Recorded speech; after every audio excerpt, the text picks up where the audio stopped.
My dear students, welcome to your master chem channel. कैसे हैं प्यारे बच्चों? Very good. तो आज मैं क्लास 12th के बच्चों को इलेक्ट्रोकेमिस्ट्री से वीडियो लेकर आया हूं।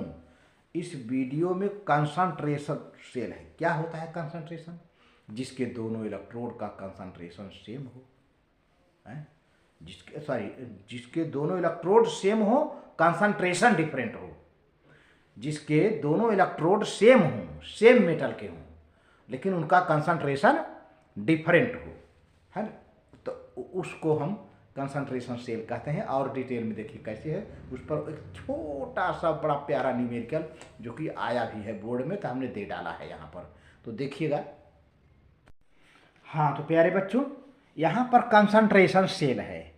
3-4 पॉइंट में इसके कुछ प्रॉपर्टीज हैं, कुछ रूल्स हैं, रिलेशंस हैं। इसको आप समझते जाओ ताकि आपको न्यूमेरिकल करने में कोई प्रॉब्लम ना हो। देखिए, कंसंट्रेशन सेल एक खूब बोर्ड में आता भी है, आया है कई बार जो है, तो उसको आप जो है बहुत अन्यथा में न लीजिए, हल्के में न लीजिए। The most common concentration cell is the one in which both electrodes are the same type. आपने समझा? ऐसा सेल जिसके दोनों इलेक्ट्रोड सेम टाइप के हैं, but concentrations of the ions in them are different.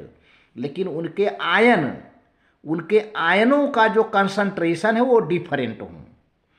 देखिए, इलेक्ट्रोड सेम है, ion का कंसंट्रेशन डिफरेंट है। ध्यान दीजिए, एक एग्जाम्पल, यहाँ पर 2 एग्जाम्पल लेते हैं। हाइड्रोजन की बात करते हैं। H2 का आयन कंसंट्रेशन है C1। फिर साल्ट ब्रिज H2 और H2 का आयन, हाइड्रोजन आयन, कंसंट्रेशन है C2। देखिए, C1 C2, लेकिन दोनों इलेक्ट्रोड H2 हैं, है ना? और आगे बढ़िए, एक दूसरा एग्जाम्पल है यहाँ पर। जिंक है। जिंक का इलेक्ट्रोड, जिंक के आयन का कंसंट्रेशन C1। इधर भी जिंक का इलेक्ट्रोड है, लेकिन जिंक के आयन का कंसंट्रेशन C2। तो आप देख रहे हो, ये भी जिंक सेम, ये भी जिंक सेम, है ना? तो दोनों इलेक्ट्रोड सेम हैं, लेकिन इलेक्ट्रोड के जो आयन हैं, जो एलिमेंट के आयन हैं, उसके कंसंट्रेशन डिफरेंट हैं, C1 C2 हैं। तो अब इसको हम कैसे करते हैं? जो कैथोड का कंसंट्रेशन है, लॉग लिखने के बाद कैथोड के कंसंट्रेशन को ऊपर लिखते हैं और एनोड के कंसंट्रेशन को नीचे लिखते हैं। ध्यान दीजिएगा, ये कैथोड का कंसंट्रेशन है, ये एनोड का, यानी जहाँ पर रिडक्शन होता है। ठीक है? तो द EMF यानी electromotive force of concentration cell will given at 298 kelvin, मतलब 25 डिग्री सेल्सियस पर। तो ये ई सेल है, यानी सेल पोटेंशियल है, इसको कहते हैं 0.059 अपान 1 0.0591 अपान n। ये n है। n माने क्या? Number of electrons released by the electrode, है ना? तो यहाँ पर जिंक के लिए 2 लिया जाएगा। अब C2 किसका है? कैथोड का कंसंट्रेशन है। C1 किसका है? एनोड का कंसंट्रेशन है। लिख लिया। तो ज़्यादातर अब यदि EM of the cell will be positive only C2 is greater than C1। अच्छा, EMF पॉजिटिव होता है, क्या होता है? मैं फिर से याद दिला देता हूँ। अगर EMF पॉजिटिव आता है तो रिएक्शन स्पॉन्टेनियस है, यानी रिएक्शन विल अकार। लेकिन अगर EMF निगेटिव है तब रिएक्शन नहीं होगा, नॉन स्पॉन्टेनियस होगा। ठीक है? तो अब ये EMF कब पॉजिटिव होगा? जब C2 का कंसंट्रेशन, कैथोड पर आयनों का कंसंट्रेशन ज़्यादा होगा एनोड के आयनों का कंसंट्रेशन से। C2 greater than C1। ये very very important 3rd point है, ध्यान दीजिए। तभी EMF पॉजिटिव आएगा, वरना नहीं आएगा।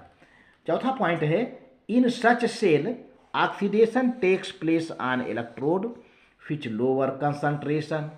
तो ऑक्सीडेशन उस इलेक्ट्रोड पर होगा जिसका कंसंट्रेशन कम होगा। बात तो सही है। C1 देखिए लोअर है, C1 लोअर है ना, एंड और hence it acts as anode minus pole, minus positive negative pole, and the reduction takes place on the electrode which is higher concentration, which acts as cathode positive pole, है ना।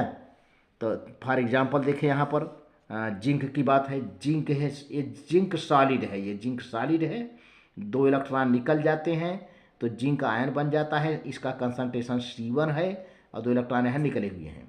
अब यही zinc का concentration यहाँ C2 हो जाता है और 2 इलेक्ट्रॉन ले करके जिंक में कन्वर्ट हो जाता है। तो अब देखिए एक तरफ तो जिंक का ऑक्सीडेशन हो रहा है C1 के हिसाब से और C2 के हिसाब से इसका रिडक्शन हो रहा है। तो अब सेल पोटेंशियल क्या बनेगा, 0.0591 अपान एन log C2 अपान C1, log C2। और C2 हमेशा प्यारे बच्चों अगर रिएक्शन चलना है तो C2 should be greater than C1 की, है ना। ये रहा। तो और आगे देखिए, अब यहाँ आप देखिए कंसंट्रेशन सेल का डायग्राम भी बना हुआ है, पहले और समझिए।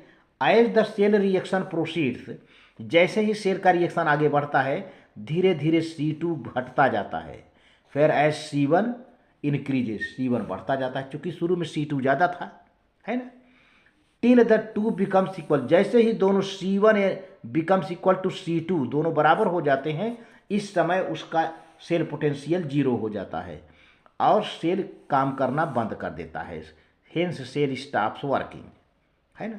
अब देखो यहाँ पर सेल पोटेंशियल है प्यारे बच्चों, ये भी जिंक इलेक्ट्रोड है, ये भी जिंक इलेक्ट्रोड है, राइट साइड भी देखिए ये भी जिंक इलेक्ट्रोड है, ये भी जिंक इलेक्ट्रोड है, और इसके बीच में एक पोरस पार्टीशन है, छिद्रयुक्त, छोटे छोटे छिद्र हैं, और इसके अंदर जिंक सल्फेट का सलूशन भरा है जिसका कंसंट्रेशन C1 है, और इसके अंदर भी जिंक सल्फेट का कंसंट्रेशन जिंक सल्फेट भरा है जिसका कंसंट्रेशन C2 है। तो अब C2 ग्रेटर देन C1, तो प्यारे बच्चों जिसका इधर से लेफ्ट साइड से इलेक्ट्रॉन जाएगा राइट साइड कैथोड की ओर जाएगा। देखिए ये बन जाएगा क्या, एनोड, लेफ्ट साइड एनोड और राइट साइड क्या बन जाएगा प्यारे बच्चों, कैथोड। तो एनोड से इलेक्ट्रॉन देखो कैथोड की ओर चल रहा है, अब करंट का डायरेक्शन इधर है, इधर जो है लेफ्ट साइड करंट का डायरेक्शन है और राइट साइड इलेक्ट्रॉन के चलने का डायरेक्शन है। इलेक्ट्रॉन एनोड से निकल करके कैथोड की ओर जा रहा है और करंट कैथोड से एनोड की ओर चल रहा है। बीच में ये पोरस क्षण है, इसमें छोटे छोटे छिद्र बने हैं और दोनों को अलग करते हैं। तो ये कंसंट्रेशन सेल है प्यारे बच्चों, जो कि जिंक इलेक्ट्रोड का सेम, दोनों तरफ इलेक्ट्रोड सेम है। देखिए यही मैंने शुरू में बताया था, ये भी जिंक, लेकिन दोनों तरफ के कंसंट्रेशन सेम नहीं है। इसका कंसंट्रेशन C1 है, इसका कंसंट्रेशन C2 है। C2 हमेशा अगर रिएक्शन चलना है तो C2 हमेशा ग्रेटर होता है C1 की, ताकि EMF पॉजिटिव आए। लेकिन C1 C2 जब बराबर हो जाते हैं तो रिएक्शन रुक जाता है, सेल काम करना बंद कर देता है। इसी पर प्यारे बच्चों एक छोटा सा न्यूमेरिकल है जो कि खूब बोर्ड में आता है और अक्सर बच्चों को सामना करना पड़ता है। Calculate the EMF of the following concentration cells at 298 kelvin, zinc sulphate, फिर 0.5 मोलर साल्ट ब्रिज, फिर जिंक सल्फेट 0.5 मोलर जिंक। ये इतना आपके पेपर में छपा रहता है इतना। तो अब आप देखो प्यारे बच्चों, पहले आप इक्वेशन लिखोगे, नर्न्स्ट इक्वेशन, ये इतना है नर्न्स्ट इक्वेशन। कैसे लिखोगे, कैथोड का कंसंट्रेशन C2 है, पहले ऊपर लिखो C2 अपान C1। इस सेल है, सेल पोटेंशियल 0.0591 अपान 2 कहाँ से आया, क्योंकि जिंक पर चार्ज 2 होता है, उसको 2 इलेक्ट्रॉन देता है, 2 इलेक्ट्रॉन लेता है तो 2 आ गया। और अब C2 जो मैंने पहले बताया था कि कैथोड का कंसंट्रेशन अपान एनोड का कंसंट्रेशन, तो कैथोड किधर है प्यारे बच्चों, राइट साइड होता है आपके हाथ के। तो कितना कंसंट्रेशन यहाँ ब्रैकेट में लिखा हुआ है 0.5, तो ठीक है भैया 0.5 लिख दिया। और एनोड का कंसंट्रेशन देखिए यहाँ लिखा है 0.05, तो नीचे लिख दो 0.05, लाग लिख दिया। अब इसको कट जाएगा, जब कट जाएगा तो बेटा यहाँ 10 आएगा, यानी log 10 आ गया। और इधर 0.0591 है, इसको 2 से डिवाइड कर दो, ये भी कर दो। जो 2 से डिवाइड कर दिया तो 0.02955 इंटू log 10, तो log 10 की वैल्यू प्यारे बच्चों 1 आता है। तो यहाँ हमने अब log 10 हटा दिया, 1 लिख दिया, और ये 2 से डिवाइड किया था 0.02955 इंटू 1, वही आ गया क्या 0.02955 वोल्ट। ये आपका आंसर है। इतना काम करना था। 3 नंबर का क्वेश्चन बोर्ड में, कुछ भी नहीं है, बट ये है कि कंसेप्ट नहीं क्लियर रहता है तो पहाड़ जैसा लगता है।